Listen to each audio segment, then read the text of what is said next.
Simon Wright, I'm the CEO and founder of Burnt Face Spirits. Before this, I actually made cider. So I had a cider company for 6-7 years.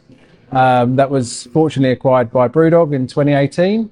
And then I guess that gave me the inspiration to come and start Burnt Faith and go into the brandy world. So Burnt Faith is kind of an incarnation originally from the idea around taking cider first of all and then doing an apple brandy, but I actually decided that apple brandy was a subsection of brandy, so therefore there was probably a much bigger world and a much bigger kind of market to go at in terms of making brandy in the UK. So looking at brandy and cognac production, no one in the UK was doing anything exciting at all with brandy, so I thought, well, why not kind of learn about cognac and brandy and the production and the process, and is there a way of making brandy in a different way, not necessarily a better way, but in a different way from cognac, and I think that the whole embers of what we're trying to do here at Burnt Faith is to just open brandy and open the world of brandy to everyone and what it can be, not necessarily what it is now and what people see cognac as. I think there's a much deeper that we can go with than brandy production that's ever been looked at before, I think. So Burnt Faith, so it's a few reasons really. The faith part is probably the more kind of poignant part. So having started the process about 3 odd years ago, there was a lot of faith in myself and the team that we were working with to kind of like deliver a product in 3 years' time that we kind of had no idea really where we were starting or what we were doing. So that's kind of a lot of the faith element to it, and also the facility that we've now converted into the brandy distillery, or the Brandy House as we call it, is a Pentecostal church.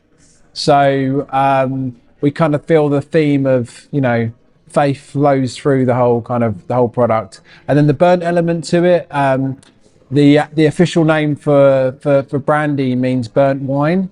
So we kind of took a bit of the practical and a bit of the emotional and kind of put them together.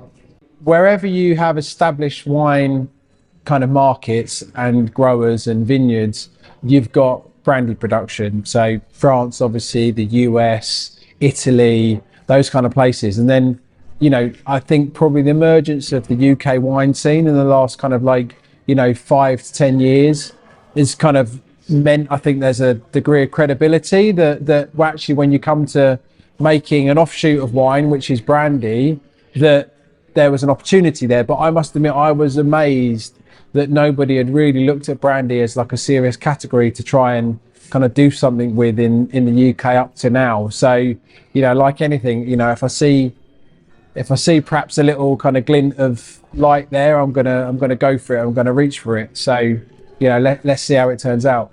There's a lot of investment that needs to go into aged spirits, and sitting there watching something take 2.5, 3 years to kind of mature is quite difficult. And then the site, for example, I'm sat here next to a lovely opening in the ground, and it kind of turns out that I might have got my measurements a little bit wrong when I ordered the kit, because I ordered the kit really before I even had the site. So we kind of had to do a lot of kind of jiggery and pokery to get the actual distillery in itself. I think the guys who came over from France to install it, I think they thought I was mad and that it wasn't going to work, and but thankfully it kind of did. So we've got a lovely working brandy house in the middle of Walthamstow now, and no one would have thought that a year ago. So yeah, I mean, for me, all my family were born and grew up in Walthamstow.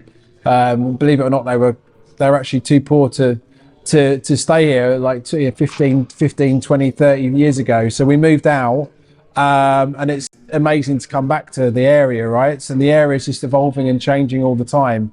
It's such a diverse area as well, which I think is really, really important. A great mix of community and cultures, which is just, I think, essential for any kind of, good London borough. And there's no doubt having 5 or 6 breweries on the doorstep. There's even a winery as well.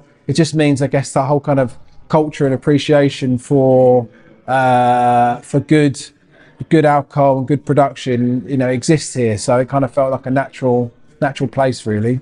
For me, I'm a little bit of an historian, and I love history and architecture, and I think for me the 30s and Art Deco buildings was like real kind of like inspiration to try and have a bit of a kind of a blend of a very kind of classic looking bottle with a very commonly held kind of cognac style handle as well, because if we're going to dance with it, we've got to be able to hold it right.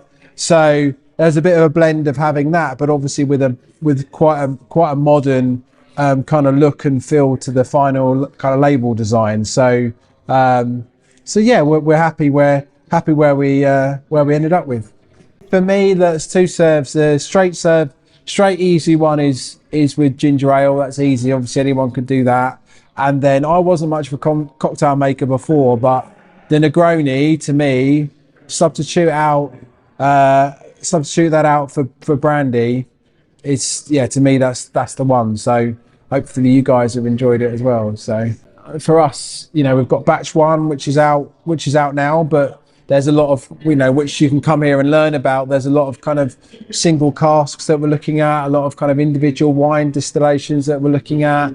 There'll be a lot of kind of partnerships and collaborations with different brands and different artists and different kind of designers and individuals and stuff like that. So, it's just the beginning, and, hopefully it's all gonna turn out well. So, it's really important, I think, to get the local community involved in the distillery. So, get it open Friday and Saturday night, and we'll see if anybody turns up and fancies a brandy. So.